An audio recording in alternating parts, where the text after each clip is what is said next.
नमस्कार, खबरों का पंचनामा देख रहे हैं आप। मैं हूं आपके साथ पूजा। हम लेकर आए हैं देश और दुनिया की 5 बड़ी खबरें, जिसपे चर्चा के लिए मेरे साथ स्टूडियो में मौजूद हैं कैपिटल टीवी के editor in chief doctor Manish Kumar. Doctor साहब, बहुत बहुत स्वागत है आपका। धन्यवाद। सबसे पहले नजर हेडलाइंस पर। टैरिफ और H-1B वीजा विवाद के बीच न्यूयॉर्क में विदेश मंत्री एस जयशंकर और अमेरिकी विदेश मंत्री मार्को रूबियो के बीच हुई अहम मुलाकात। यूएस ने भारत को बताया महत्वपूर्ण साझेदार। बिहार चुनाव के ऐलान के तुरंत बाद एनडीए करेगा सीट बंटवारे का ऐलान, पर महागठबंधन में सीट बंटवारे को लेकर किचकिच जारी। तो कल पटना में कांग्रेस की CWC मीटिंग। कांग्रेस की लड़ाई को जेनजी की लड़ाई बनाने की कोशिश में जुटे राहुल गांधी। अब कहा युवा वोट चोरी के खिलाफ। तो मनीष तिवारी की नेपो किड्स वाली पोस्ट पर मचा सियासी घमासान। 23 महीने बाद जेल से रिहा हुए आजम खान, समर्थकों में काफी उत्साह। अखिलेश यादव बोले खुशी का दिन है, सरकार आई तो सारे मुकदमे खत्म करेंगे।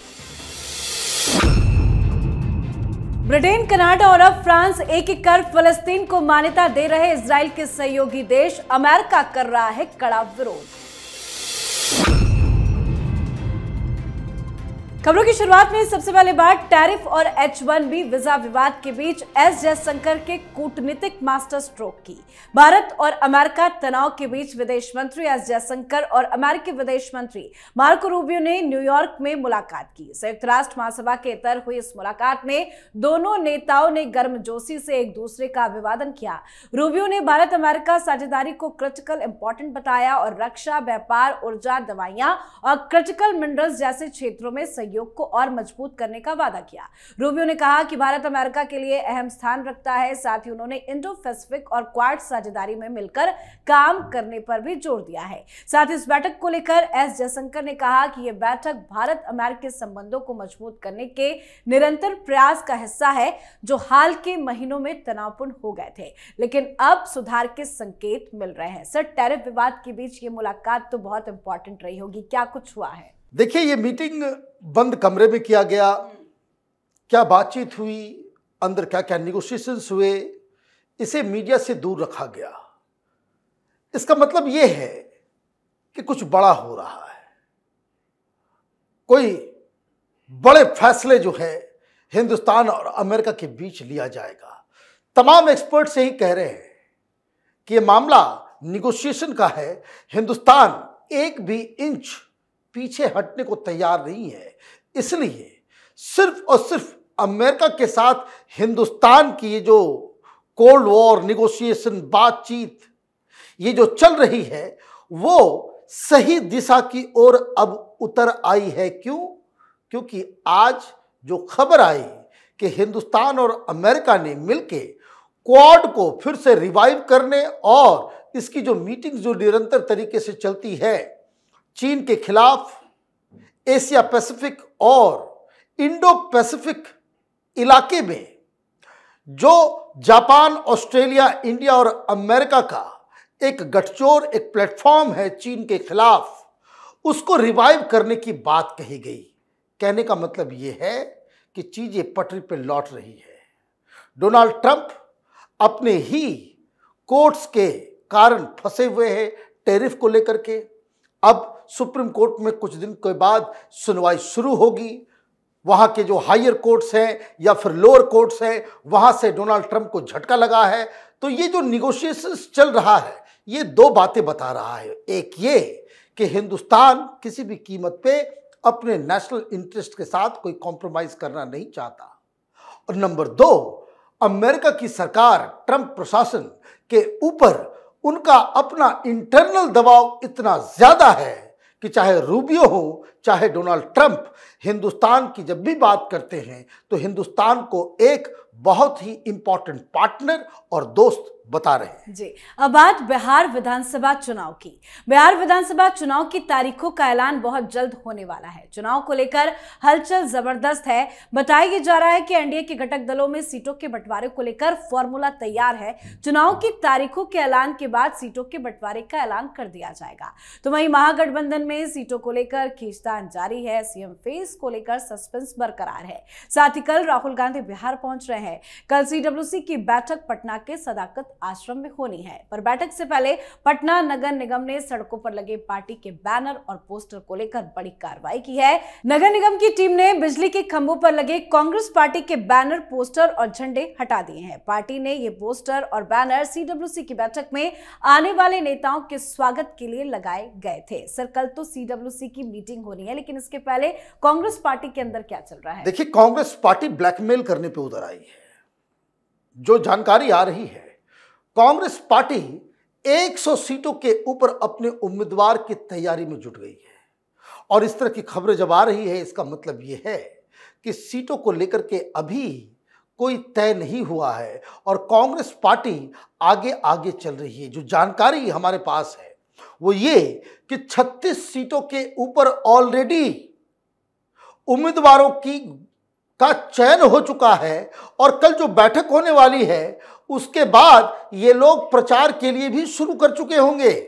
मतलब अभी कितनी सीटें मिलेगी, कौन सी सीटें मिलेंगी वो तय नहीं है, लेकिन कांग्रेस पार्टी के उम्मीदवार तय हैं। ये ऑलरेडी उम्मीदवारों को भी बता दिया गया है। 17 ऐसे उम्मीदवार हैं जो पिछली बार विधायक चुन के आए थे, उनमें से कुछ लोगों का सीट चेंज किया जा रहा है। 13 ऐसे उम्मीदवार हैं जो दरअसल पिछली बार सेकंड पोजीशन पे आए थे, बहुत कम मार्जिन से वो चुनाव जीत पाए। और 6 ऐसे उम्मीदवारों को तय कर दिया है कांग्रेस पार्टी ने जो मुस्लिम इलाकों से आते हैं। ये 6 के 6 मुस्लिम उम्मीदवार हैं।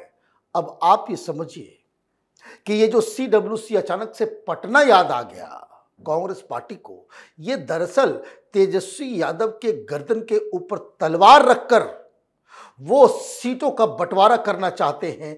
किसी भी कीमत पे कांग्रेस पार्टी 62 सीटों के नीचे नहीं जाएगी, ये कांग्रेस संकेत दे रही है।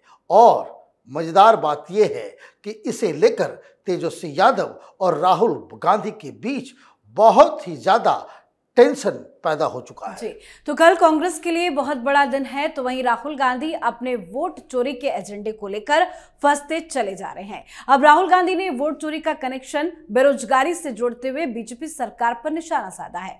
राहुल गांधी ने सोशल मीडिया हैंडल एक्स पर पोस्ट करते हुए लिखा कि भारत में युवाओं की सबसे बड़ी समस्या बेरोजगारी है और उसका सीधा रिश्ता वोट चोरी से है। जब कोई सरकार जनता का विश्वास जीतकर सत्ता में आती है तो उसका पहला कर्तव्य होता है युवाओं को रोजगार और अवसर देना। लेकिन बीजेपी चुनाव ईमानदारी से नहीं जीतती, वो वोट चोरी और संस्थानों पर कब्जा करके सत्ता में बने रहती है। तो वोट चोरी पर राहुल नए नए हथकंडे अपना रहे हैं, पर राहुल के एजेंडे पर कांग्रेस के नेता ही प्रहार कर रहे हैं। मनीष तिवारी ने अपने हालिया बयान में एक नए राजनीतिक विवाद को जन्म दे दिया। उनके बयानों को राहुल गांधी पर अप्रत्यक्ष हमले से जोड़कर देखा जा रहा है, जिसमें उन्होंने कहा कि जेन XYZ किसी के विशेषाधिकार को बर्दाश्त नहीं करती। सर, लगातार राहुल गांधी वोट चोरी का एजेंडा उठा रहे हैं, लेकिन उनके एजेंडे को कांग्रेस के नेता ही नहीं मान रहे हैं। देखिए, Rahul Gandhi he lives in la la land, अलग अपनी दुनिया उन्होंने बना रखी है। हेलुसिनेशन नहीं होता है। कुछ दिन पहले उन्होंने हिंदुस्तान के जेनेक्स को कहा कि भाई नेपाल में जैसे तुमने किया, जैसे बांग्लादेश में, जैसे श्रीलंका में, इंडोनेशिया में जिस तरीके से उपद्रव मचा करके सत्ता परिवर्तन करना, उसके लिए ये प्रमोट कर रहे थे, ये बता रहे थे कई सारे लोग। वो उनका पवन खेड़ा है, वो कह रहे बस ये सरकार तो 3-4 महीने ही रुकेगी, मोदी सरकार तो जाने वाली है। तो ये जो कांग्रेस पार्टी और इंडी गठबंधन के कुछ बेवकूफ लीडर्स के द्वारा उपद्रवियों को प्रमोट करना, उनको इंस्टिगेट करने का काम किया जा रहा था कि हिंदुस्तान में भी ऐसे ही सड़कों पे आकर के हुड़दंग करो, आग लगा दो और सत्ता परिवर्तन कर दो, इसके खिलाफ ही तो आए हैं मनीष तिवारी। कांग्रेस के वरिष्ठ लीडर हैं और उन्होंने बस याद दिला दिया कि ये जो नेपाल में जेंजी ये जो चल रहा है वो किसके खिलाफ थे? वो खिलाफ थे नेपोटिज्म, पॉलिटिक्स के अंदर ये जो परिवारवाद है उसके खिलाफ वो आंदोलन हुआ है। क्योंकि नेताओं के बच्चे वो अपनी अमीरियत को जिस तरीके से सोशल मीडिया पे फ्लैश कर रहे थे उससे वहां के लोग नाराज हो गए थे। तो आप समझिए कि हिंदुस्तान में जेंजी बाहर आएगा तो उसका निशाना कौन होगा? मोदी नहीं। ये जितने जितने जो बाप दादा के नाम पे राजनीति करने वाले ये नेपो किड्स ही तो हैं राहुल गांधी। दुनिया के सबसे पावरफुल नेपो किड्स अगर कोई है तो वो राहुल गांधी हैं, तेजस्वी यादव हैं, अखिलेश यादव है, स्टालिन का बेटा है, उद्धव ठाकरे का बेटा है, उद्धव ठाकरे खुद है, स्टालिन खुद है। ये बात समझने की है कि अगर जो चीज आप प्रमोट कर रहे हो, ये तो वही कहानी हो गई कि आ बैल मुझे मार। जी चलिए बढ़ते हैं आगे। सपा नेता आजम खान 23 महीने के बाद सीतापुर जेल से रिहा हो गए। इस दौरान जेल के बाहर कड़ी संख्या में आजम खान के समर्थक मौजूद थे। काला चश्मा, काली सदरी और सफेद कुर्ता पहने कार में ही बैठकर आजम खान जेल से निकले। बाहर आते ही उन्होंने कहा, सबका बहुत बहुत शुक्रिया। तो आजम खान की रिहाई पर अखिलेश यादव ने खुशी जताई है। अखिलेश यादव ने आजम खान की रिहाई पर कहा है कि हमारा भरोसा था कि कोर्ट ने आजम खान को न्याय देगा। उन्होंने ये भी वादा किया कि जैसे ही यूपी में सपा की सरकार आएगी वैसे ही आजम खान पर लगे सभी मुकदमों को वापस ले लिया जाएगा। इन सब के बीच कयासबाजी तेज है कि क्या अब आजम खान बीएसपी में शामिल होंगे। आजम खान की रिहाई पर अखिलेश यादव इतने खुश क्यों रहे हैं? देखिए, अखिलेश यादव रिपेंट कर रहे हैं। ये जो आजम खान साहब हैं, इनको जब केस में फंसाया गया, समाजवादी पार्टी ने चुप्पी साध ली। अखिलेश यादव इनके लिए लड़े नहीं, मैदान में उतरे नहीं। छोटी छोटी चीज़ों को लेकर के समाजवादी पार्टी लखनऊ के अंदर धरना प्रदर्शन पता नहीं क्या क्या करती है और क्या क्या कर सकती थी, लेकिन आजम खान के मसले के ऊपर अखिलेश यादव ने जानबूझ के दूरियां बनाई और इसका जो कष्ट है वो आजम खान के दिल में बैठा हुआ है। इससे पहले भी कुछ बयान आए थे, उनके परिवार की तरफ से भी बयान आया, जिसमें ये तलखी साफ साफ नजर आ रही है। अगर सब कुछ ठीक होता तो जितना आतुर होकर के उन्होंने कहा कि हम सारे केसेस जो है वो खत्म कर देंगे, तो पहला पॉलिटिकल बयान आजम खान की तरफ से सीतापुर के जेल से बाहर निकलते ही यही होना चाहिए था, अगर चीजें नॉर्मल होती तो, कि उनका बहुत बहुत धन्यवाद। वो अखिलेश यादव को धन्यवाद करते हैं कि वो उनके साथ खड़े रहे इस मौके के ऊपर भी, लेकिन ऐसा उन्होंने नहीं कहा।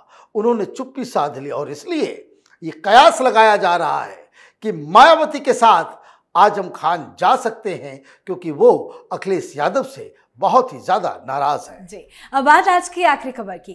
गाजा पर इजराइल के लगातार हमलों के बीच फिलिस्तीन को एक स्वतंत्र राज्य के रूप में मान्यता देने के लिए पूरी दुनिया में होड़ मची हुई है। इजराइल के कई सहयोगी देशों ने औपचारिक रूप से फिलिस्तीन को मान्यता दे दी है। यह कदम सबसे पहले ब्रिटेन ने उठाया। ब्रिटेन ने ही इजराइल के निर्माण और फिलिस्तीनियों के विस्थापन में अहम भूमिका निभाई थी। ब्रिटेन के बाद कनाडा, ऑस्ट्रेलिया और पुर्तगाल जैसे देशों ने भी फिलिस्तीन को मान्यता देने के लिए बयान जारी किया है।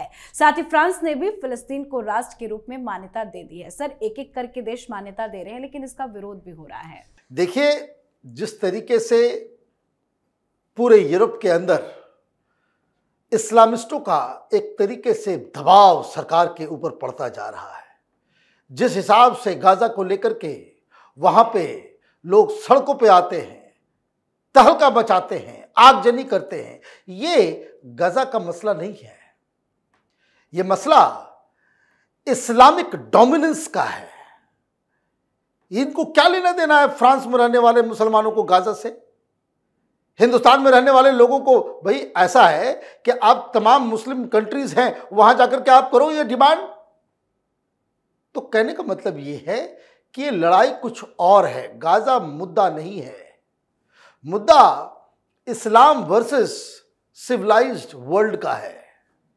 ये मसला शरिया लॉ कैसे यूरोपियन देशों में मान्य हो, इसकी लड़ाई है।